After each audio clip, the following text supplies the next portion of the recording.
যশোরের অভয়নগর উপজেলায় পুলিশের হেফাজতে এক নারীর মৃত্যু হয়েছে। পরিবারের অভিযোগ, পুলিশ তাকে ইয়াবা দিয়ে আটকের পর টাকা না পেয়ে নির্যাতন চালিয়ে হত্যা করেছে। রোববার সকাল 11:30টায় যশোর জেনারেল হাসপাতালে নেওয়ার পথে মারা যান তিনি।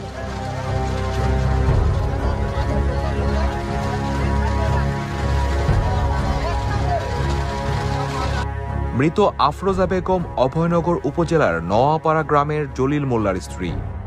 মৃতের বড় ছেলে ইজি বাইক চালক মুন্না মোল্লা ডেইলি স্টারকে বলেন, মাদকের কারণে ধরেছিল, ধরে অনেক একটা পুরুষ মানুষ একটা মহিলা মানুষের গায়ে হাত দেয়।